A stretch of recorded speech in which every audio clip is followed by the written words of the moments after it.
જય Dwarkadhish. Dwarka today Facebook live page અને હું વૃંદા પાટિયા આપ સૌનું સ્વાગત કરું છું. આપ સૌ કોઈ જોઈ રહ્યા છો ભગવાન શ્રી દ્વારકાધીશની દિવ્ય ધ્વજારોહણ વૃંદા પાટિયા સાથે દ્વારકા ટુડે ફેસબુક પેજ પર આજની આ ધ્વજારોહણ અગ્રવાલ પરિવાર દ્વારા આજની આ ધ્વજારોહણ જે છે એ થઈ રહ્યું છે. સૌનું સ્વાગત છે. આપ સૌ કોઈનો દિવસ શુભ હોય, મંગલમય હોય એવી શુભકામનાઓ સાથે આપ સૌનું સ્વાગત કરું છું. ભગવાન શ્રી દ્વારકાધીશની રોજ 6 ધ્વજાઓ ચડે છે અને જેમાંથી એક ધ્વજારોહણ દ્વારકા ટુડે લાઈવ કરે છે, કારણ કે દુનિયાભરમાંથી દ્વારકાધીશના ભક્તો દ્વારકા આવી શકે. કારણ કે હવે તો દ્વારકાધીશના ભક્તોમાં અનેરો ઉત્સાહ છે. હવે તો બસ 2 જ દિવસ રહ્યા છે.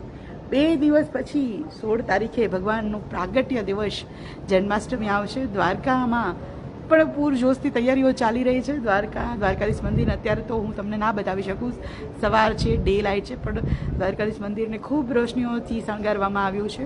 મંદિર ચોક ન માત્ર મંદિર પણ મંદિરની આજુબાજુના જેટલા પણ પરિસરો છે, મંદિર ચોક છે, મંદિરની બાજુમાં પણ બહાર નીકળતા પણ જે છે એટલું બધું સુંદર એવું લાઇટોથી ડેકોરેશન અને સુશોભિત કરવામાં આવ્યું છે. કારણ કે કોઈનો નહીં પણ પરમાત્મા દ્વારકાધીશનો બર્થડે આવી રહ્યો છે, એમનો જન્મદિવસ છે અને એમની શુભકામનાઓ માટે થઈને લાખો ભક્તોની અંદર, કરોડો ભક્તોની અંદર થનગનાટ હશે જન્માષ્ટમીનો. અને એમાંથી કેટલાય લોકો જે છે એ દ્વારકા આવવા માટે નાચી રહ્યા હશે કે ચલો જન્માષ્ટમી આવશે અને દ્વારકા પહોંચીશું. આપ સૌનું સ્વાગત છે. વિમલ નકુમ, બાલુ કોડિયાતર, નવીન પંચાલ, દેશુર લખોત્રા, ગિરીશભાઈ પરમાર, જય દ્વારકાધીશ. બાબુ કરેણા, જય દ્વારકાધીશ. ચૌહાણ ભાવિન, જય દ્વારકાધીશ. તો શરૂઆત કરીએ. નૈના મહંત, જય દ્વારકાધીશ.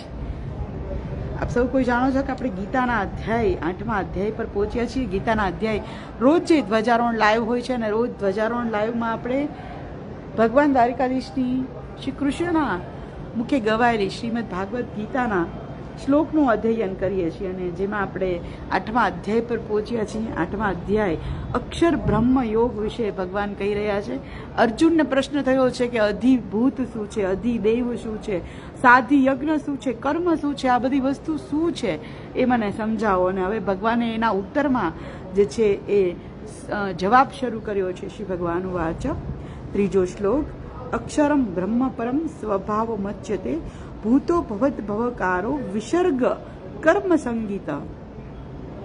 ભગવાન કહે છે કે બ્રહ્મ, અક્ષર તથા પરમ બ્રહ્મને અક્ષર તથા પરમ કહેવામાં આવે છે, સ્વભાવને આધ્યાત્મ કહેવામાં આવે છે તથા ભૂતોની ઉત્પત્તિ અને વૃદ્ધિ કરનાર યજ્ઞાદિને કર્મ કહેવામાં આવે છે.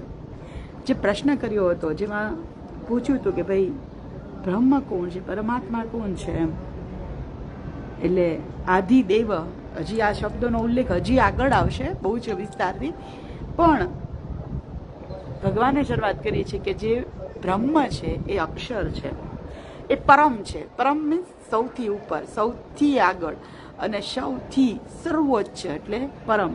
જે બ્રહ્મ છે એ અક્ષર છે અને પરમ છે. અક્ષરનો બીજો અર્થ થાય છે કે જે જ્યારે ક્ષીણ નથી થતું, જેનું જન્મ પણ નથી, જેમનું મરણ પણ નથી, જે સ્વયંભૂ છે એને અક્ષર કહેવામાં આવે છે.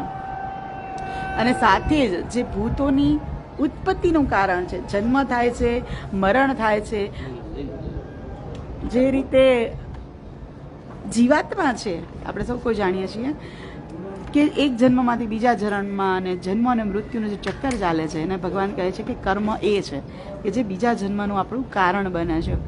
ભગવાન શ્રી દ્વારકાધીશની દિવ્ય ધ્વજાનો ખોલી ગઈ છે. વધુ આપણે આવતીકાલે, આજે સમય નથી, આવતીકાલે આપણે વિસ્તારથી સમજીશું આ જ શબ્દને, આ જ શ્લોકને. આજની આ ધ્વજારોહણ અગ્રવાલ પરિવાર દ્વારા આજની આ ધ્વજારોહણ જે છે કરવામાં આવ્યું હતું.